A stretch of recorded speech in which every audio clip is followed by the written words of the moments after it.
السلام علیکم ورحمۃ اللہ وبرکاتہ۔ ہندوستان کی تاریخ میں دو دن بہت ہی زیادہ اہمیت کے حامل ہیں۔ ایک تو 15 اگست ہے، جو اس لیے منایا جاتا ہے کہ اس دن چونکہ ہندوستان کو آزادی ملی تھی، انگریزوں کا جو تسلط تھا، جو انگریز اس ملک پر قابض ہو گئے تھے، ان سے آزادی ملی تھی، تو اس کی خوشی میں یہ 15 اگست کا جشن منایا جاتا ہے۔ دوسری تاریخ 26 جنوری کی ہے۔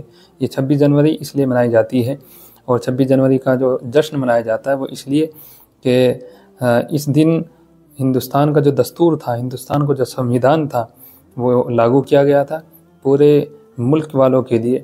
یہ اس اعتبار سے خوشی کا دن ہے کہ اس میں سارے مذہب والوں کی رعایت کی گئی تھی۔ اب مسئلہ یہ ہے کہ 26 جنوری منانا یعنی یوم جمہوریہ منانا جائز ہے یا نہیں ہے، شریعت کا اس بارے میں کیا حکم ہے۔ تو اس بارے میں سمجھنا چاہیے کہ 26 جنوری ہو یا 15 اگست ہو، اور ان میں جو پروگرام یا جشن منایا جاتا ہے، اس کا تعلق شریعت سے نہیں ہے، مذہب سے نہیں ہے، اس لیے کہ یہ کوئی ایسی چیز نہیں ہے کہ جس کا حکم اللہ کی طرف سے آیا ہو یا نبی کی طرف سے آیا ہو۔ یہ قومی جشن ہوتا ہے جو ہندوستان میں رہنے والی تمام قوموں کے لیے خوشی کا دن ہوتا ہے۔ دارالعلوم دیوبند کا فتویٰ اسی پر آیا ہے۔ انہوں نے بھی یہ کہا ہے کہ یہ کوئی مذہبی کام نہیں بلکہ قومی جشن ہے جو ہندوستان میں رہنے والی تمام قوموں کے لیے خوشی کا دن ہے، لہذا اس یادگار کو باقی رکھنے کے لیے اس میں شرکت کی اجازت ہے، بشرطے کہ خلاف شریعت اور منکرات امور وہاں نہ پائے جاتے ہوں۔ تو اس فتوے کی روشنی میں بھی یہ معلوم ہو گیا کہ قومی اعتبار سے، ملکی اعتبار سے اور سیاسی اعتبار سے یوم جمہوریہ اور یوم آزادی ان کو منانے کی اجازت ہے، بشرطے کہ اس میں کوئی خلاف شریعت امور کا ارتکاب نہ ہو رہا ہو، کوئی ناجائز کام وہاں نہ ہو رہا ہو۔ دوسرا مسئلہ یہ ہے کہ ان دو موقع پر، یوم جمہوریہ کے موقع پر، یوم آزادی کے موقع پر، تمام اداروں میں، کالج ہو، یونیورسٹی ہو، اسکول ہو، مدارس ہوں، ان سبھی جگہ جھنڈا لہرایا جاتا ہے، اور بعض جگہ جھنڈے کو سلامی دی جاتی ہے۔ تو آیا جھنڈے کو سلامی دینا جائز ہے یا نہیں ہے؟ تو اس بارے میں سمجھنا چاہیے کہ جھنڈا کسی بھی قوم کے لیے باعث فخر ہوتا ہے، ایک پہچان ہوتی ہے۔ چنانچہ ہمارے ملک ہندوستان کا بھی ایک پرچم ہے جو ترنگا ہے، ہم سبھی اس کو جانتے ہیں۔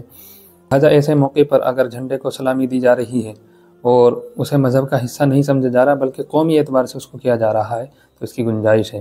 دارالعلوم دیوبند کا فتویٰ اس پر موجود ہے، اور دارالعلوم دیوبند نے لکھا ہے کہ شریعت مطہرہ میں سلام اور جواب سلام سے متعلق جو کچھ احکام اور ہدایت ہیں وہ پرچم کی سلامی پر لاگو نہیں ہوتے، بلکہ یہ تو ایک قومی مشترکہ عمل کے قبیل سے ہے۔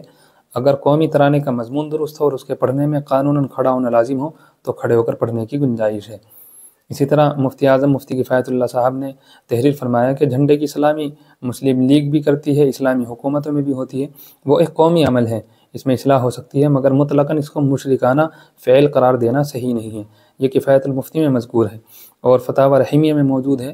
مفتی عبدالرحیم صاحب فرماتے ہیں یہ محض سیاسی چیز ہے اور حکومتوں کا طریقہ ہے، اسلامی حکومتوں میں بھی ہوتا ہے۔ تو بہرحال ان فتاوی کی روشنی میں یہ معلوم ہو گیا کہ جھنڈے کو لہرانا اور جھنڈے کو سلامی دینا اور اسی طرح قومی ترانے کے وقت میں کھڑا ہونا، یہ قومی اعتبار سے، عرفی اعتبار سے یہ جائز ہے۔ اس کا تعلق شریعت سے نہیں ہے بلکہ قوم اور ملت سے ہے، ملک سے ہے۔ تو اس لیے اس اعتبار سے چونکہ ہمارے ملک میں قانون ہے، تو اس قانون کی رعایت میں یہ تمام کام کرنا، کہ سلامی دینا، کھڑا ہونا اور اسی طریقے سے قومی ترانہ پڑھنا، یہ سب جائز ہے۔